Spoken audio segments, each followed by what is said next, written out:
On va poursuivre un peu dans cette révolution numérique et voir comment cette révolution numérique change la façon de planifier la ville de demain, comment le big data, l'intelligence artificielle modifie la façon de penser, de construire la ville. Et on va commencer avec des exemples et des experts, toujours, qui viennent d'horizons différents. Merci d'accueillir Thaïs Blumenthal de Moraes de Waze. Thaïs. Hello, Thaïs. So, So what's interesting? I just mentioned you work with Google, you work with Waze. With Google you were working on the partnership between public and with Google and the public sector, and now you're Waze and you're doing the exact same thing. So you're sharing data from Waze. You know, everybody knows Waze. Waze is this application that helps you get around the traffic in any city in the world. It's an Israeli coming from Israel that was bought by Google, but still independent. So tell us how Waze data can be used by the cities to plan, maybe to make some good insight, to have some good insight on how they plan the city, and their infrastructures also. Okay, thank you. Thank you, everyone. It's wonderful to be here. I'm going to be talking today a little bit about the Waze history, how we're giving and sharing our data with cities, and then give you some examples on what does that mean, right? What does data mean? So first, just to make sure we're all on the same page, what is Waze? Waze is a free real-time crowdsourced traffic app. I hope most of you have heard of it. We are now in over 185 countries with over 42 languages. And our main mission is to save every driver 5 minutes every day. We have about 80 million monthly active users around the world, and we have 50,000 volunteers. What does that mean exactly?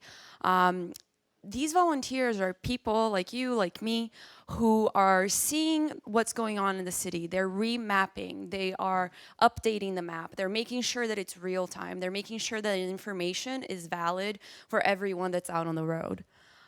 We have had instances, for example, where gas outages during a storm, we reached out to this community and asked for their help to be able to map out and show us where was the nearest gas stations.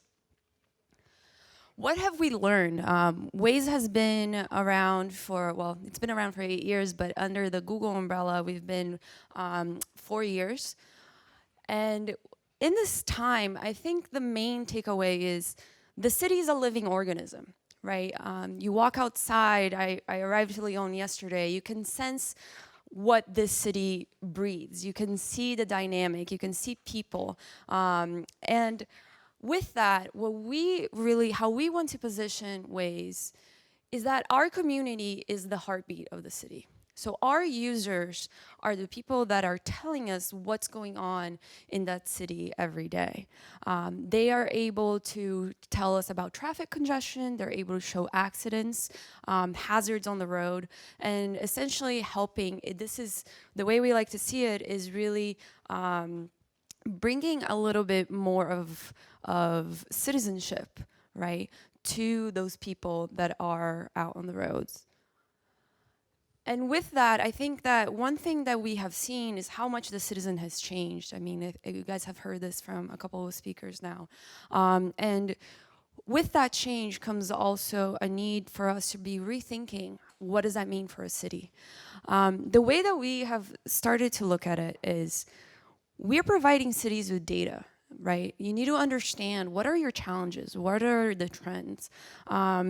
Is infrastructure needed? Is new roads needed? What are the needs of the city, right? And we can really help with that, bringing data to the cities to be able to scientifically see, right, what is the biggest challenges. We also need to rethink mobility. Right? Citizens back in the day, everyone had, in a couple of cities in the US, everyone had their car. Now you can go by bike, you can go by bus, you can go by Uber, there's many other modes of transportation. So we want to help cities also pilot these different modes, test the different models, right? And lastly, why is this so important? So that we can think about future infrastructure that can accommodate these lifestyles and empower the local community. We have seen a lot in the US, for example, the dream used to be to live in the suburbs. Now the dream is to live in the cities. What is missing in the suburbs? How can we analyze the data, see how the traffic flows are moving, and try to maybe bring some more needs to these suburbs, to these smaller cities?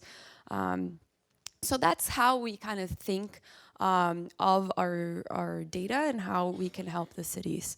The Connected Citizens program, it's a free two-way data exchange. So Waze will give anonymous, real-time, Wazer-generated incident and slowdown information, and the cities will provide us with real-time road closures, constructions, traffic events, and et cetera. We started this in 2014 with 10 partners. This was actually, the city of Rio was planning for the Olympics. And they said, you know, we would love your help to rethink and to plan for the major event. We saw this as an opportunity to start something new. So we started with 10 cities. Today we're over 250, and that number is growing every day. Here in France, we have about 19 partners. We're growing over 26% every month, so we're very excited to be here and to see our French partners growing as well. What kind of partners do we have? Everything from emergency response, police departments, municipalities.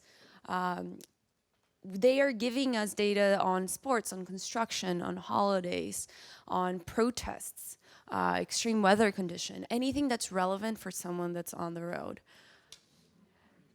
And then what they're getting from us is information from the user that's there, that's real time, that's living it. Whether a construction is impeding traffic or whether there has been a new incident that they need to know.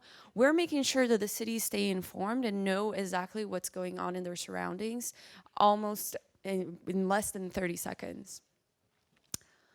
So this is all great, right? But let's talk about impact. I want to make sure you guys know exactly what that means. It's been 3 years of helping our partners build the cities of tomorrow. And what that means is, for example, in Rio, with the Olympics, the example that I gave you guys, they use our data to determine whether they should build a new highway or not. They looked and they saw that, in fact, if they just put 3 new rapid transit lines, meaning lanes that would only go by buses and taxis and municipal, authorized vehicles, that they could reduce traffic by 24%. So the infrastructure investment, the billions of dollars that they would have used to make a new road, that wasn't needed. They could have resolved with just a simple change in traffic direction and rules. What it means for emergency. 63% of 911 callers don't know their location. This is a fact in the US. So if there's an emergency and you call saying, I'm stuck on a road, they don't know exactly the location. So we integrated our system with some of the emergency responders. And we started seeing that the crashes reported by Waze were 70% came in before that call happened. That means 4 to 7 minutes faster response times. Okay? So I'll just go through some of these other examples. We have cities looking at, like the city of Boston. They have been changing the signals in major traffic, major congestion intersections, right? So they'll change the signal time to a second faster, 2 seconds faster. And they're getting these kind of results. Reduce congestion by 18%. Pope visit, making sure that people know when there is a major traffic event coming and which roads are closed, right? We were able to do this in Philadelphia by decreasing 20% in congestion. And then there's this example that I love with Jakarta. As you guys know, this is a picture of Jakarta. And they knew that in Brazil we do license plate, what's it called? Like certain cars can drive certain days, some cars can't. I think you guys are familiar with that as well. And Jakarta hadn't done that before, and they actually reached out to our partner and said, how are you guys doing that? How does it work? And then we made sure that our app was updated for that need as well. And Jakarta used our data, and they did an experiment. And through that experiment, they saw that, in fact, it would be worth for them to implement that public policy. Today, they have reduced traffic congestion by $15 billion. 19% reduction in travel time. So these are some of the examples about traffic. Let's talk just really quick about crisis, right? If there's a hurricane coming, if there's a snowstorm coming, how can we help? And this is super important as well. We have a team that looks exactly just at crisis response and works with the cities to make sure that every user has the information that they need at that exact time. So these are some examples from South Carolina when we had storm coming through. We were able to reach 1.9 million people, sharing shelter locations, sharing road closures, and ultimately making sure that those citizens were safe. So that's a little bit of the power of our data and some of the things that we're doing. We're also trying to think of what is the other data that's important for cities, right? So I'm giving you guys a little bit of a snapshot. This isn't out yet, but we're using our data also to understand CO2 emissions. So this is a map of Paris. You guys can see where are the main points that are emitting the most carbon dioxide. So we want to make sure that we're enabling our partners with the right data sets, with the right tools, so that they too can start making decisions that can really impact their citizens' lives every day. So that is it. For more information, if you guys are curious, please visit our site, and I'll be answering questions in a little bit. So thank you. Thank you. So very interesting. This is something Carlo told. C'est ce qu'a dit Carlo hier, par exemple, c'est que en utilisant l'Internet des objets, les capteurs un peu partout, en récupérant ces données, en appliquant éventuellement de l'intelligence artificielle ou de l'intelligence humaine, tout simplement, on arrive à faire des choses intéressantes comme éviter de construire une autoroute ou changer sa planification notamment pour le CO2, on a vu, pour la santé des gens, ça peut être très intéressant. Et là, Waze, elle répondra tout à l'heure à vos questions, mais ce qui est intéressant, c'est qu'en appliquant l'intelligence artificielle, là, c'est simplement des données qui sont remontées des différentes usagers. En appliquant l'intelligence artificielle, on peut aller extrêmement loin dans les modèles qui peuvent être appliqués aux villes. Simplement, les données, c'est bien, l'intelligence artificielle, c'est formidable, ça va changer beaucoup de choses un peu partout dans le monde. Simplement, on a un expert devant moi qui s'appelle Michel Morvan. Venez me voir, Michel, qui, pour lui, l'intelligence artificielle, c'est très très bien, mais ça ne règle pas tous les problèmes, notamment quand il s'agit de planifier la ville de demain.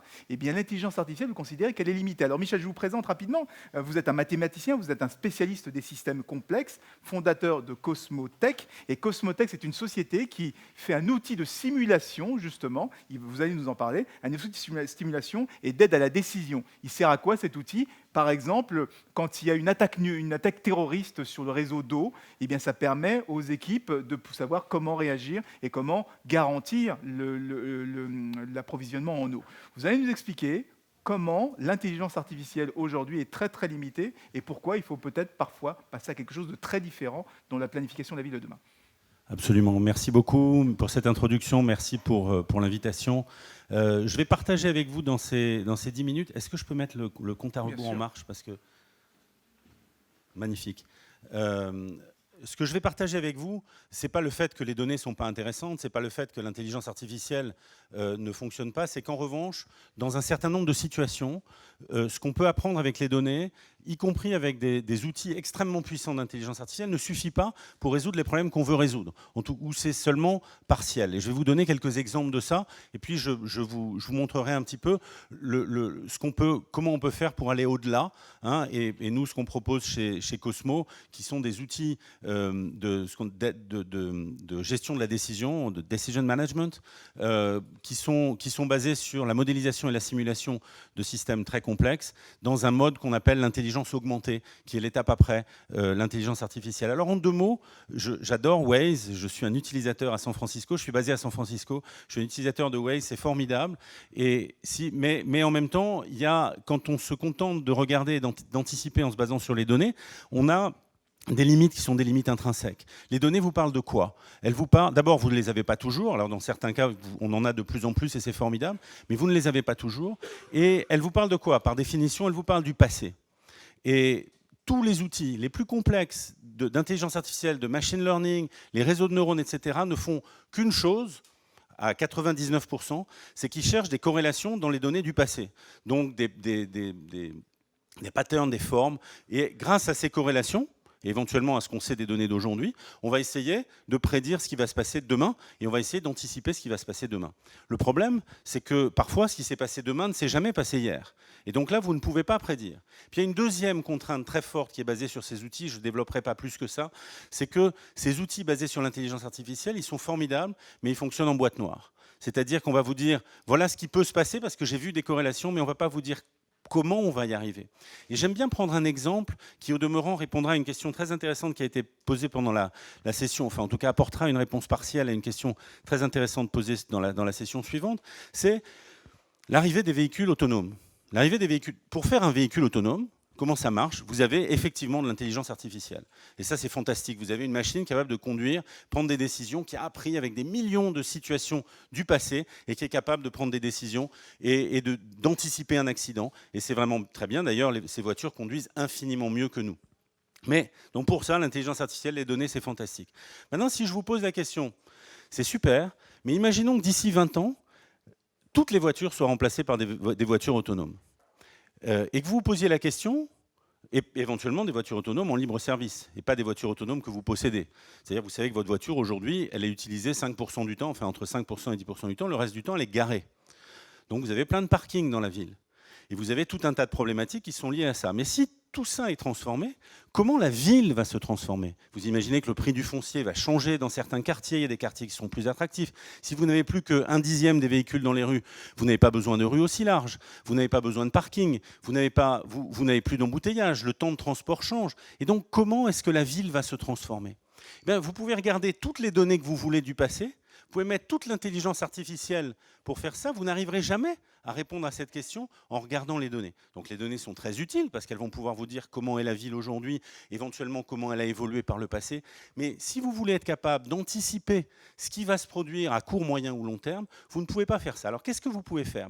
La seule chose que vous pouvez faire, c'est regarder les différents systèmes qui vont être impactés par ça. Le système de transport, le système d'énergie, le système de parking, les systèmes sociaux. Les gens ne vont peut-être plus échanger de la même manière. La valeur, le foncier ne va plus fonctionner de la même manière. Et vous allez vous mettre autour d'une table avec des experts de chacun de ces domaines, vous dire, bon, ok, comment ça va évoluer? Et là, vous touchez les limites, non pas seulement de l'intelligence artificielle, mais de l'intelligence humaine.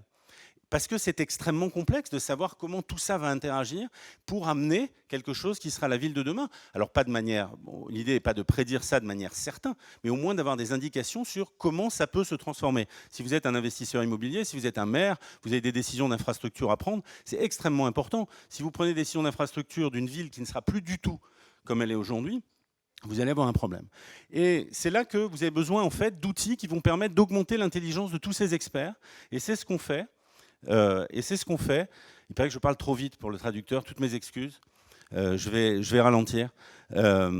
Et c'est ça qu'on fait. Et en fait, chez Cosmo, ce qu'on fait, c'est qu'on fabrique, on fait de la modélisation.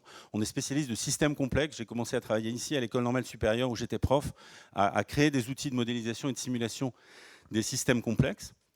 Et ces outils-là permettent de modéliser l'ensemble des systèmes qui sont impactés ou qui impactent un problème en particulier.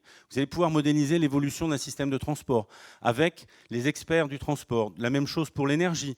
Si vous avez des véhicules électriques, vous allez les charger à certains endroits. Donc vous avez un système qui va évoluer. Vous avez les besoins des villes. Peut-être les gens vont mettre du panneau photovoltaïque, vous pourrez l'utiliser pour charger les véhicules. Et vous allez modéliser les interactions sociales entre les personnes. Vous allez modéliser tout ça.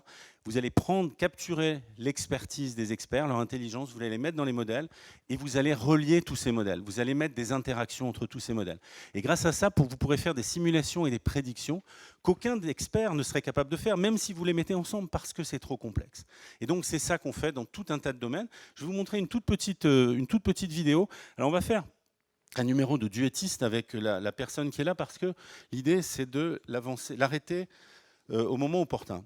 Donc c'est un outil qui s'appelle Smart Energy Planning qu'on a développé avec General Electric et qui est fait pour essayer d'aider les villes, les décideurs urbains à optimiser le mix énergétique. Donc je parlais des transports tout à l'heure, là c'est le mix énergétique dans une ville. Vous avez beaucoup de problématiques énergétiques dans une ville. Ici ce que vous voyez c'est sur la ville de Maisons-Alfort.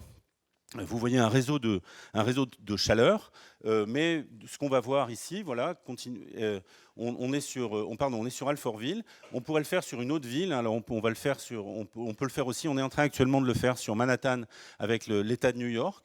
En fait, mais ce que je vais vous montrer ici, on va le montrer sur Alfortville, simplement pour vous dire, vous pouvez le faire ça sur des villes différentes. Et l'idée, c'est de dire, j'ai des possibilités, je vais créer le futur de ma ville. Je vais dire, tiens, je vais développer un réseau de chaleur dans ma ville. Il va arriver au fur et à mesure. Donc ici, je peux rajouter des sources d'énergie. Donc vous en avez une qui est ici, qui est une centrale biomasse. Donc vous êtes capable de décrire les spécificités de cette centrale biomasse. Et puis vous allez pouvoir dire comment le réseau de chaleur va évoluer dans le temps. Donc vous allez pouvoir éventuellement créer un nouveau raccordement. Alors ce qui est en gris, c'est ce qui est pour le futur, c'est ce que vous n'avez pas encore aujourd'hui. Et vous allez pouvoir créer un nouveau raccordement. Et donc vous voyez tout de suite les immeubles qui vont être connectés à ce réseau de chaleur, ceux qui pourront l'être en tout cas. Et ensuite, vous allez dire à quelle date ça va être fait. Vous voyez ces immeubles. Et donc, ce que vous allez pouvoir avoir énormément vous avez la liste des immeubles éligibles. Vous avez aussi les immeubles qui sont éligibles au solaire. Vous avez toute la catégorie, les classes d'énergie des immeubles. Ce que vous allez voir, c'est qu'on va être capable de décrire les catégories socio-professionnelles, ce qui fait des habitants, suivant les différents quartiers. On va pouvoir décrire ce qui va induire leur choix. Qu'est-ce qui est la motivation quand ils choisissent un mode énergétique? Est-ce que c'est le coût? Est-ce que c'est qu'ils veulent sauver la planète? Est-ce qu'en fait, ils vont faire comme leurs amis, comme leurs voisins? Et donc, vous allez pouvoir caractériser tout ça. Alors, je ne sais plus du tout où on est on en est dans la simulation. Donc, vous allez pouvoir caractériser aussi des contraintes, par exemple des politiques d'incitation. Vous êtes le maire, vous décidez que vous allez mettre une incitation pour que les gens mettent des panneaux photovoltaïques. Vous allez mettre une politique d'incitation pour que les gens mettent aux normes leurs immeubles, ou mettent des fenêtres à double vitrage, enfin bref, pour qu'ils soient mieux en termes d'économie d'énergie. Et vous allez mettre tout ça ensemble. Vous allez mettre tout ça ensemble, et à partir de ça, vous allez dire, OK, voilà où je suis aujourd'hui, et je vais lancer une simulation sur 10 ans pour voir comment ça va évoluer. Donc bien sûr, chacun des modèles, vous le faites avec des spécialistes du domaine concerné, vous faites les liens avec les spécialistes des modèles concernés. Est-ce que vous pouvez relancer là où vous en êtes? Allez-y. Voilà, et donc vous lancez à ce moment-là une simulation, et à partir du moment où vous avez lancé cette simulation, donc là, voilà, la simulation s'est terminée, vous allez pouvoir voir la manière dont le quartier que vous considérez, ou la ville que vous considérez, va évoluer en fonction de ces politiques d'incitation que vous avez mises. Donc vous voyez, là, il y a le temps qui passe, et vous voyez les gens qui choisissent de se connecter au réseau de chaleur ou pas. Et de même, vous allez avoir la possibilité de voir, au cours du temps qui passe, vous allez pouvoir voir les gens qui, suivant les politiques d'incitation et suivant leur catégorie socio-professionnelle, leurs revenus, vont éventuellement améliorer la qualité des immeubles. Et donc, vous pouvez savoir finalement quel va être l'impact de la politique que vous mettez en place sur la population. Alors, ça n'est évidemment pas parfait. Évidemment que ça se nourrit de données, mais l'avantage quand vous avez des outils comme celui-ci et des approches comme celle-ci, c'est que ça n'est pas du tout boîte noire. C'est-à-dire que quand on vous dit voilà ce qui va se passer, vous pouvez aller regarder avec vos experts et vous dire ah ben oui effectivement j'avais pas réalisé mais ça peut se produire, ou non là c'est pas sérieux, il faut que je change. Et donc c'est vraiment ça que vous apportez au-delà des données. Bien sûr que vous utilisez des données, bien sûr tout ce que vous pouvez apprendre des données, vous l'apprenez, mais vous le mettez dans des modèles et vous exécutez ces modèles dans leur dynamique pour anticiper l'impact des décisions que vous allez prendre avec des impacts qui peuvent être absolument gigantesques. Donc je ne rentre pas plus dans le détail et je vous remercie de votre attention. Merci Michel. On vous retrouve évidemment pour les questions et réponses. Alors on a vu des choses assez attendues quand même, que le big data, ça permet d'optimiser pas mal de choses dans la ville et de le planifier. Si on va plus loin que l'intelligence artificielle, on peut le planifier encore plus loin. Mais on n'imagine pas que le numérique peut aussi servir à déployer des nouveaux concepts architecturaux. On a notre expert qui va nous expliquer comment c'est possible, et notamment de construire des logements plus abordables. Comment? Grâce au numérique. Eric Cassard, venez me rejoindre s'il vous plaît. On peut l'applaudir quand même. Bonjour Eric, ça va? Bien, alors vous êtes architecte, urbaniste et vous travaillez sur les relations entre le physique et le numérique. Et quand on a préparé cette intervention, vous m'avez dit que vous avez un concept assez intéressant, c'est que avec le numérique, on peut donner l'impression à quelqu'un qu'il vit dans un appartement de 1000 mètres carrés alors qu'il vit dans un appartement de 60 ou 70 mètres carrés. Expliquez-nous cette magie. Bonjour à tous. Oui, alors on va donner, en fait, si vous voulez, il y a la problématique dans les grandes villes qu'il est de plus en plus difficile de se loger parce que ça coûte cher et c'est petit. Et on va résoudre cette problématique avec la question de l'usage. Donc, comment on va faire pour vivre dans 1000 mètres carrés? En fait, l'idée, c'est qu'on va réduire la sphère intime permanente, la sphère privée permanente, et on va déployer des espaces partagés qu'on va utiliser juste quand on aura besoin, soit l'un après l'autre, soit tous ensemble. Ce qui va nous permettre d'augmenter la surface. Alors là, vous le voyez sur un petit exemple, vous avez 6 logements de 60 mètres carrés, on va faire 7 logements, on va les faire plus petits, on va avoir 120 mètres carrés communs, et donc on va définir 2 surfaces, la surface privée 100% du temps et la surface d'usage. Et donc, vous multipliez par 10, vous voyez que vous arrivez à 1000 mètres carrés.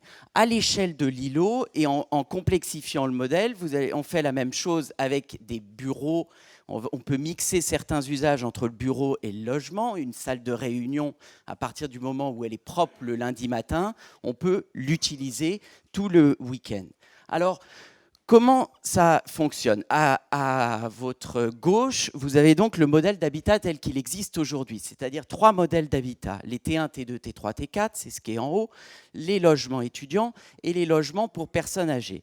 Donc la première chose qu'on fait, c'est qu'on va démultiplier ces modèles d'habitat.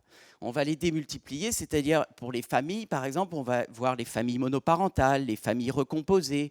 Pour les individuels, entre un actif qui a sa famille, qui vit loin de la ville et qui, lui, vient vivre dans le centre-ville la semaine, un étudiant, c'est différent. Et la même chose pour les personnes âgées. Donc c'est la première chose, on va démultiplier ces usagers et on va les mettre tous ensemble dans le même îlot parce qu'on va voir que c'est parce qu'on n'utilise pas les espaces au même moment selon qui on est qu'on va arriver à optimiser cet espace. Et le deuxième point, c'est qu'aujourd'hui, on passe la porte palière, on se retrouve sur le palier, la cage d'escalier et on est projeté dans la ville. C'est-à-dire on passe de l'espace privé à l'espace public. Et en fait, on est en plein dans le thème au-delà des limites. Et bien, le au-delà de la limite va être à l'intérieur de la limite. C'est-à-dire qu'on va élargir cet espace, on va créer des espaces partagés, on va les hiérarchiser et on va les gérer grâce au numérique.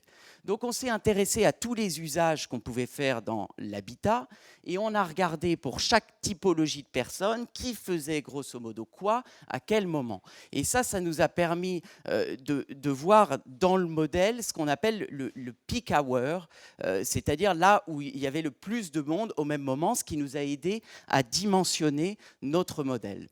Et donc, on a défini 3 axiomes de base qui sont, le premier, les espaces partagés. On a défini des sphères de partage, c'est-à-dire il est très important de hiérarchiser ces espaces de partage.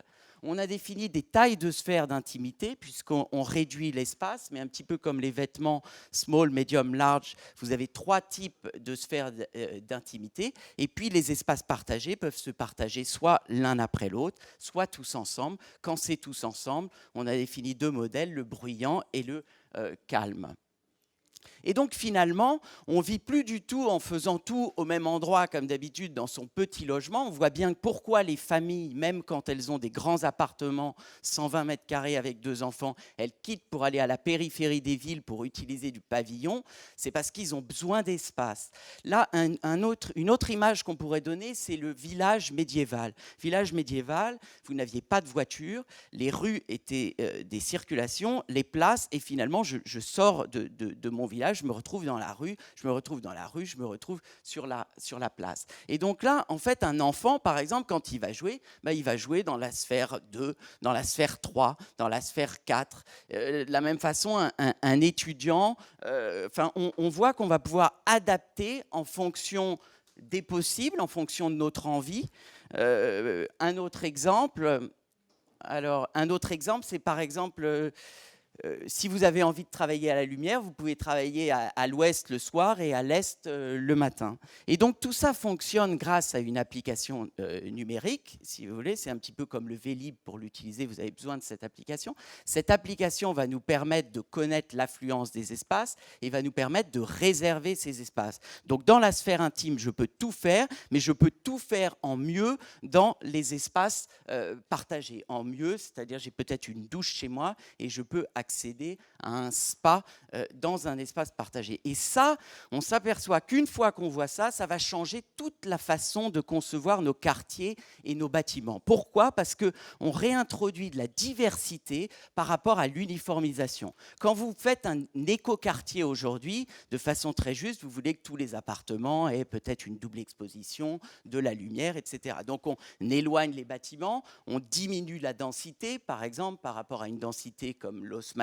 alors que là, on n'est plus du tout dans la même problématique. On va pouvoir créer de la diversité, puisque même si chez vous, vous n'avez pas de lumière, chez vous, 100% du temps, vous pouvez accéder quand vous voulez à d'autres espaces. Donc on peut réintroduire cette diversité au sein de l'habitat. Et en fait, ces espaces partagés, comment je les utilise ? Vous avez un système d'offre et de la demande, un petit peu comme un billet d'avion. Dans le même avion, il y en a un qui paye X, l'autre qui paye 10X, l'autre qui paye 100X. Et donc ça va dépendre un petit peu de l'offre et de la demande, mais vous voyez bien que grâce à l'intergénérationnalité, puisque ce n'est pas un modèle communautaire, sauf à considérer qu'un village est une communauté, par l'intergénérationnalité, la personne âgée va utiliser plutôt l'espace l'après-midi, un actif à un autre moment, etc. Quelqu'un, on voit le télétravail qui arrive de plus en plus, vous avez la possibilité de réserver une chambre bureau qui peut être payée par votre employeur, par exemple. Et donc, vous avez cet espace de la diversité. Donc, vous avez l'habitat traditionnel à gauche, où on a un petit peu tous les mêmes types d'habitats. Là, les circulations qu'on a toujours cherché à réduire, au contraire, on va les agrandir un petit peu pour leur redonner de l'usage. Et on va créer ces espaces partagés. Donc finalement, mon habitat, j'aime bien dire que l'habitat, il est circonscrit en temps réel par le numérique. Et ce serait la même chose pour des bureaux. Donc le samedi, par exemple, il y a un ado qui se retrouve dans une pièce à l'autre bout de l'îlot. Le lundi, on utilise beaucoup plus d'espace. Et puis quand je ne suis pas là, la seule partie qui n'est pas utilisée, c'est ma sphère, 100% du temps à moi. Et cet espace-là, je vais même pouvoir le mettre, si je le souhaite, dans un équivalent de location comme du Airbnb. Donc je me retrouve bien avec cette petite sphère intime et tous les espaces partagés. Donc on voit aussi, parce que quand vous développez le modèle, l'application numérique va aider à se déplacer, mais elle va aider aussi à créer des connexions entre les gens. La grande différence, c'est que là, vous avez 100% des personnes qui vivent, qui sont connectés. Et ayant 100% des gens qui sont connectés, tout en pensant la question de l'intimité, c'est-à-dire je peux dire grâce à mon smartphone je suis dispo, je ne suis pas dispo, on va pouvoir s'échanger des biens, des services. Et donc pourquoi le logement n'est plus qu'une surface habitable ? Parce que si d'un seul coup vous avez quelqu'un qui peut vous faire votre babysitting, ou si l'espace est pensé pour éviter que vous dépensiez pour un babysitting, vous réintroduisez, donc là un petit service, mais on imagine tous les services qui peuvent arriver dans le futur. Cet îlot, bien sûr, n'est pas fermé sur lui-même. Il est ouvert, puisque ces espaces partagés plus ils sont utilisés, plus ils vont rapporter grâce à une monnaie locale, plus ils vont rapporter à l'économie du bâtiment et plus ils vont diminuer les charges de l'ensemble de l'îlot.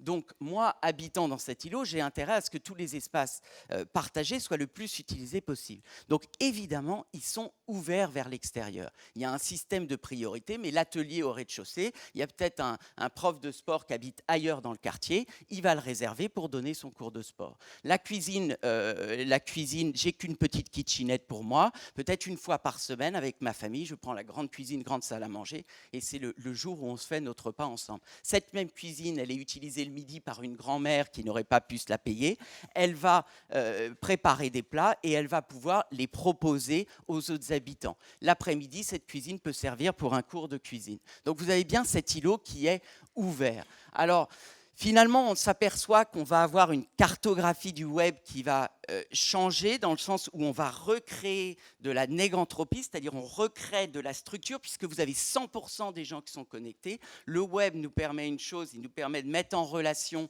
des individus avec des intérêts communs. Là, vous faites la même chose, mais localement, avec 100% des gens connectés. Et c'est vrai qu'on parle beaucoup d'individualisation, mais ce que ça va remettre en lumière, la force du groupe, puisque d'un seul coup, vous avez la force de ce groupe-là. Alors, pour finir, voilà un petit peu ce qu'apporte cet habitat, augmentation des espaces de vie, on en a parlé, démultiplier les usages, on va pouvoir avoir plein d'usages différents dans l'habitat, faciliter le quotidien grâce à des services, avoir le choix du confort, puisqu'on a accès au plus grand confort pour tout le monde, produire, partager et réguler de l'énergie, puisque les systèmes à l'intérieur du bâtiment vont permettre également une meilleure régulation de l'énergie, puisqu'on pourra mettre la bonne énergie au bon endroit au bon moment, favoriser la flexibilité, le modèle est en partie réversible, améliorer les relations sociales, faire des économies.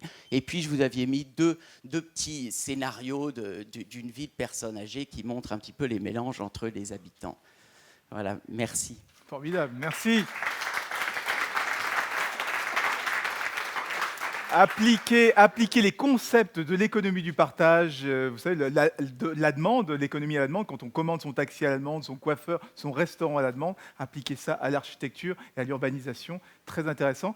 Venez, on va débattre de tout ça avec vos questions les uns les autres. Donc on fait comme tout à l'heure, vous pouvez toujours utiliser les SMS, le numéro va s'afficher derrière moi, mais sinon, vous pouvez aussi lancer un micro. Je vais prendre le micro et je vais vous... Où est le micro ? Il est là le micro, mais il y en a d'autres des micros. On n'a pas que celui-là, parce que sinon vous ne pourrez pas répondre si vous le prenez. Où est notre deuxième micro? Qui a pris le micro et qui l'a gardé? Il est là-bas, on l'a retrouvé. Formidable. Alors, il y avait une question devant, mais je reviens vers vous et je vous ai vu aussi. Bonjour. Je tiens à M. Mohamed Ftouhi de la municipalité de Rabat. Je réitère aussi mes remerciements pour les organisateurs qui nous ont permis, qui nous ont donné cette opportunité de participer. Moi, j'ai une réaction par rapport à deux aspects. Bon, l'intelligence artificielle. On parle bien sûr d'un impact. Moi, je voudrais poser une question. Est-ce que vous avez pu trouver une corrélation entre l'utilisation de cette intelligence artificielle en termes de réduction ou de prévention contre un certain nombre des aspects négatifs de nos villes? Je voudrais citer plus particulièrement la réduction des accidents routiers, parce que c'est un grand problème directement, et puis aussi la réduction de la criminalité, surtout dans les quartiers périphériques, et aussi les problèmes de l'environnement. On parle, ça c'est le premier aspect. Deuxième question qui concerne cet espace partagé. On réduit, bien sûr, on crée plus de liens, mais ma question, au niveau social, est-ce que, par exemple, les habitants, est-ce que le public accepte ce transfert d'une vision, d'un comportement, d'une façon de concevoir l'espace, d'un espace beaucoup plus étendu à un espace réduit, mais avec d'autres services qui viennent en utilisant cette notion de l'espace partagé. Je vous remercie. Deux questions. L'intelligence artificielle pour l'environnement, l'accidentalité et la prévention des accidents également. Et ensuite, c'est une question qui vous est adressée. Est-ce que les gens jouent le jeu? Est-ce que les individus jouent le jeu? Qui veut prendre la question sur l'intelligence artificielle? Vous avez un micro. Okay. Alors, je vais juste préciser le principe. Nous devons quitter cet endroit à 11h23, d'accord, dans une treizaine de minutes, parce que sinon on ne peut pas déjeuner, le bateau ne nous attendra pas. Donc, réponse courte, question courte, s'il vous plaît. So I'll start, and then you can add. So we have been using our data, like I've mentioned before, to be able to report various incidents. Of course, there is the case of traffic, which is the most commonly known, but we've had users reporting street lights that are broken, users that are reporting roadkill on the road. And I think that what we want to get to, and we're working on this, is being able to report back to the user what their impact is. Because that's true civic engagement. It's showing that user, because of this information that you provided the city, this is what happened. We're already doing that with a new product called Carpool. I'm not sure you guys have heard of it, but Waze is now starting a service for people that are commuting the same way. We suggest that they share a ride. And every week, that user, the rider, gets a report in their email saying how many trees they saved. Right. So I think we all know that getting in a car and, sharing a car saves the environment, or if you report something on the road, you're helping. But I think being able to quantify that, being able to make it tangible for the citizen, I think that's when civic engagement really starts happening. And that's when you start seeing things like crime lowering, better city management, more respect, because people understand that their actions have impact. Thank you. Oui, alors sur la question de l'intelligence artificielle et de l'impact que ça peut avoir en particulier sur les accidents, en ce qui concerne les véhicules autonomes, les résultats sont impressionnants. Il y a eu un procès récemment parce qu'il y avait eu un véhicule autonome de Tesla qui avait eu un accident. Et il n'était pas totalement autonome, donc normalement le conducteur devait être là. Et le conducteur n'a pas du tout écouté les recommandations du véhicule qui lui disait « faut que tu conduises maintenant, faut que tu conduises maintenant, faut que tu conduises maintenant ». Et finalement, il y a eu un accident. Et il y a eu le procès la semaine dernière en Californie. Et en fait, les chiffres ont montré que les utilisateurs qui utilisent l'aide à la conduite intelligente, basée sur l'intelligence artificielle, avec les véhicules Tesla, ont 7 fois moins d'accidents que ceux qui ne l'utilisent pas. Donc les résultats de l'utilisation de l'intelligence artificielle, en l'occurrence pour la conduite des véhicules, sont très très importants. Et sur on a parlé de l'engagement tout à l'heure, mais sur la question de l'utilisation de... Est-ce que les gens jouent le jeu? Déjà, on voit qu'il y a l'habitat participatif qui augmente, qui est quelque chose qui augmente, qui vient du nord de l'Europe, où il y a cette idée de partage. Ça, on voit que ça se multiplie. Ensuite, le modèle d'habitat que j'ai présenté, il doit vivre à côté d'autres modèles d'habitat. Mais ce qui est important, c'est que ce n'est pas forcément pour quelqu'un qui aurait moins de moyens. Si au lieu d'avoir 200 mètres carrés, on n'en a que 150 et qu'on partage des espaces, on voit qu'on va décupler des possibles. Question? Une remarque et une question. Courte. Oui. Sur le projet présenté par Eric, je voudrais mentionner que quelque part, cette démarche existe déjà du côté du travail, de l'emploi. Nous accompagnons l'agence BETC qui a emménagé dans un bâtiment au bord du canal de Pantin avec 1000 personnes. Et en fait, tous sont dotés d'un logiciel, donc sur leur mobile, qui va permettre en fait presque exactement ce schéma tel que le développe Eric. La salle de réunion, le bureau, etc. Voilà. Donc avec des reconformations de groupes selon les projets, etc. Néanmoins, nous qui l'accompagnons, on voit que ça soulève quand même un certain nombre de difficultés dans la transformation de l'organisation du travail, dans des liens sociaux qui sont détruits par cette flexibilité. Bon, donc on est là en train de muter et les mêmes questions vont se poser sur ce type de projet. Mais je voulais aussi poser une question à Waze qui est celle du long terme. On voit bien comment on est dans une logique d'optimisation du trafic, à la fois par la fourniture d'informations, mais aussi parce qu'elle nous a évoqué de l'usage du covoiturage. En même temps, est-ce qu'on n'est pas dans le court-termisme? Est-ce qu'on ne sacrifie pas une vision du futur à des solutions d'immédiateté? Est-ce qu'on n'oublie pas qu'il y a un enjeu, c'est que avec cette optimisation, on encourage plus de pratiques automobiles, on encourage la croissance du parc. Finalement, Waze, c'est comme si c'était une troisième voie sur l'autoroute. Et est-ce qu'on regarde un peu mieux l'avenir et est-ce que Waze, là-dessus, est capable de nous apporter des solutions? Waze, are you an advocate of a world with cars everywhere when people are trying to remove the car from the streets? Yeah.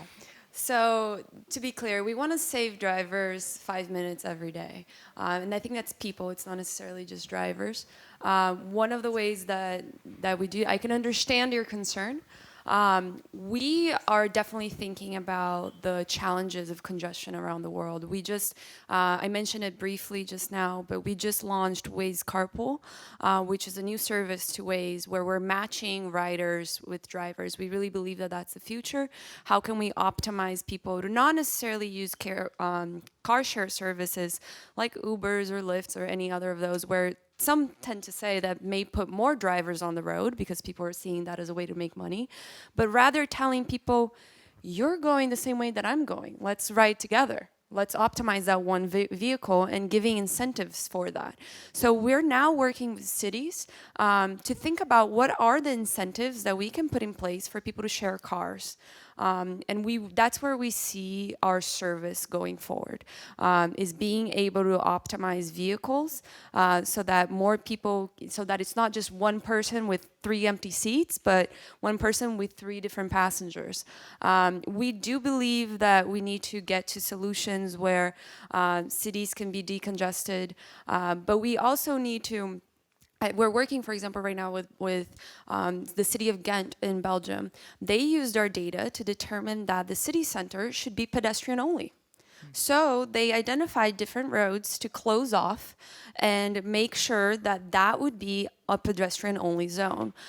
So what we really want is people, government, to make smart decisions about their infrastructure, whether that be having more spaces for pedestrians, whether that be having more public transportation lanes. What we don't want to see is multi-billion-dollar infrastructure budgets going to fancy highways. So, thank you. And then you will answer, but j'ai une question à vous poser à tous, c'est comment vous vous imaginez, alors on a des gens de tous les bords dans la salle, comment vous imaginez comment la façon dont va se passer la planification de la ville de demain quand on écoute ces technologies. J'aurais bien aimé avoir votre commentaire aux uns et aux autres, et puis à vous également. Peut-être pour rajouter quelque chose, Waze est une communauté. Par exemple, quand vous parlez de cette possibilité de prendre quelqu'un, ce qui est intéressant, c'est quand on arrive à mettre l'Internet, le réseau, dans l'espace physique. C'est ça qui est important dans la ville. Et par exemple, avec Habiter l'infini, vous le mettez dans un îlot. Donc vous avez 100% des gens qui sont connectés. Donc ce que vous dites, ça devient possible, puisque si je vais à un endroit, je peux le dire, ou si j'ai besoin d'une voiture, je peux le demander. J'ai le réseau 100% des gens localement. Et en fait, à mon avis, l'avenir dans la ville, c'est ça, c'est-à-dire c'est la connexion spatiale par groupe d'individus. Là, c'est spatial. Alors on a une première réponse, c'est les connexions d'individus pour la planification de la ville de demain. On a une autre... vous vouliez... Oui, je vais simplement poser une question à Eric Cassard, Charles-Éric Lebaignan, président de l'Assemblée des intercommunalités de France. Merci d'avoir imaginé cette nouvelle cité idéale. Merci aussi d'avoir mentionné l'intergénérationnalité, parce que je pense que c'est une des problématiques essentielles de nos villes de demain. Simplement, ce que je voudrais savoir, c'est comment est-ce qu'on résout les inévitables conflits d'usage qu'il peut y avoir dans votre cité idéale, et plus globalement, quels sont les problèmes juridiques qui inévitablement vont être provoqués par le développement de l'économie du partage et le fait qu'on privilégie maintenant l'usage à la propriété.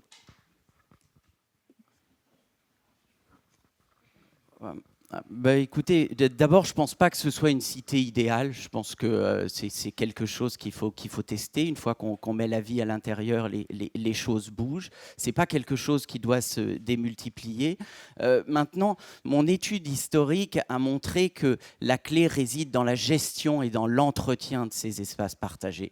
Et cette gestion, cet entretien, c'est pour ça que vous êtes à l'échelle de l'îlot, parce que vous avez une équipe.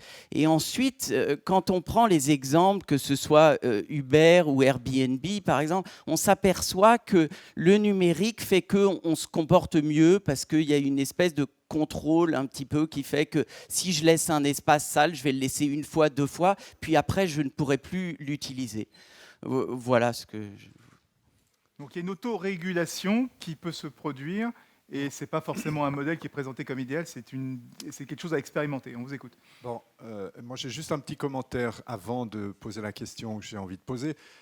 J'ai habité 15 ans en commune, ça me fait tout à fait penser, quand j'étais étudiant, le partage, l'appartement de partage, ça existait bien avant que ce qu'on découvre là. Ce qui me fait un peu froid dans le dos, c'est je pense que les gens habitent en ville pour être anonymes aussi. Et ce que vous nous proposez, c'est un contrôle systématique des déplacements des gens, forcément, comme dans ce qui vient de nous être dit.